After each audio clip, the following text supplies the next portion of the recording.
हर दिन इस लड़की को एक बाघ के मुंह में जाना पड़ता था। वह उसके सड़े हुए दांत निकालती थी। इस काम में उसका पूरा दिन लग जाता था। एक दिन जब वह काम खत्म करके घर जाने लगी तभी बाघ अचानक बोल पड़ा, वापस मत जाना, तुम्हारी माँ ने अभी एक बेटे को जन्म दिया है, तुम्हारे पिता तुम्हें बेचने वाले हैं। लड़की को लगा बाघ मजाक कर रहा है। उसने उसकी बात पर ध्यान नहीं दिया, लेकिन उसी रात उसके पिता ने उसे एक बोरे में डाल दिया।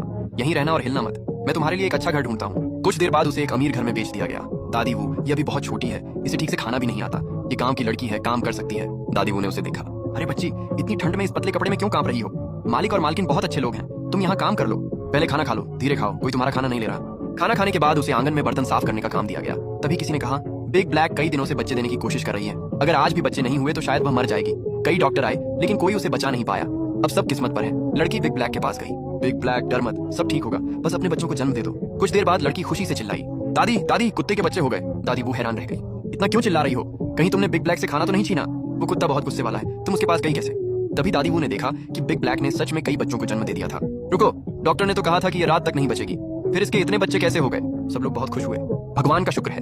दादी वो ने लड़की से कहा, तुम्हें तो बाल्टी साफ करनी थी। फिर उसने लड़की को देखा और बोली, रहने दो, तुम बहुत छोटी हो, डर है कहीं गड्ढे में गिर गई तो तुम्हें निकालना मुश्किल होगा, चलो तुम्हें कोई आसान काम देते हैं। दादी वो उसे घोड़ों के अस्तबल में ले गई। ये मालिक का सबसे प्यारा घोड़ा है, इसका नाम जनरल फाइट है। अब तुम्हारा काम इसे घास खिलाना है, दिन में 4 बार खाना देना, इस कटोरे से ही खिलाना, ज्यादा मत खिलाना। अगर इसने बहुत ज्यादा खा लिया तो ये लगातार खाता रहेगा और मर भी सकता है, समझी? लड़की ने सिर हिलाया। घोड़ा घास खाता है और आयु बन खाती है। दादी बू ने उसे एक बन दिया, लो इसे खा लो। कुछ दिनों बाद लोगों ने देखा कि जनरल फाइट बहुत अजीब व्यवहार कर रहा है। एक आदमी बोला, कितने अफसोस की बात है, ये घोड़ा बहुत ताकतवर है लेकिन किसी भी मादा घोड़ी के पास नहीं जाता, अगर इसके बच्चे हो जाते तो मालिक बहुत खुश होते। लड़की ने पूछा, दादी भी खुश होंगी? दादी वो हंस पड़ी, बिल्कुल खुश होंगी। रात में लड़की अस्तबल में ही सो गई। ठंड बहुत ज्यादा थी। सुबह लोगों ने देखा कि जनरल फाइट का पेट बहुत बड़ा हो गया है। एक आदमी बोला, ये क्या हो रहा है? जनरल फाइट तो कभी किसी घोड़ी के पास गया ही नहीं, फिर इसका पेट इतना बड़ा कैसे हो गया? दूसरा आदमी बोला, सच में ऐसा लग रहा है जैसे ये 1 महीने से गर्भवती हो, बस 10 महीने और फिर जनरल वाइट के बच्चे होंगे। मालिक ये खबर सुनकर बहुत खुश होंगे। हाँ, ये पूरे घर के लिए बहुत बड़ी खबर है, चलो तुरंत मालिक को बताते हैं। तभी एक आदमी की नजर लड़की पर पड़ी। अरे ये छोटी लड़की यहाँ कैसे सो रही है? वह अस्तबल में ठंड में सो रही थी। अगली सुबह दादी बू ने उसे देखा, अरे मेरी बच्ची, तुम पूरी रात यहाँ सोती रही, इतनी ठंड में तो तुम जम सकती थी। लड़की ने कहा, घोड़ा भूखा नहीं है। फिर उसने पेट की तरफ इशारा किया, 2 बच्चे। सब लोग एक दूसरे को देखने लगे, ये क्या कह रही है?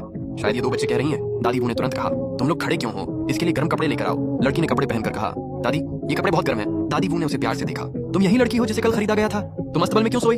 दादी बू बोली, मेरी गलती थी, मैंने सोचा था कि इसे घोड़े को खाना खिलाने का आसान काम दूंगी, मुझे नहीं पता था कि ये यहीं सो जाएगी। एक आदमी बोला, दादी नाराज मत हो, शायद ये लड़की हमारे लिए किस्मत लेकर आई है। जागते ही इसने कहा कि जनरल वाइट के पेट में 2 बच्चे हैं, अगर ये बात सच हुई तो मालिक हमें बहुत इनाम देंगे। दादी वो बोली, मुझे इनाम की चिंता नहीं है, पहले तो ये बच्ची ठंड से बच गई, यही बड़ी बात है। वह लड़की का हाथ पकड़कर बोली, चलो अब अंदर चलो, आज के बाद अस्तबल में नहीं सोना। लड़की अंदर आई और बोली, दादी यहाँ तो बसंत की दोपहर की धूप से भी ज्यादा गर्मी है। वह आग के पास जाने लगी। दादी वो ने तुरंत उसे रोक लिया, अरे पागल लड़की,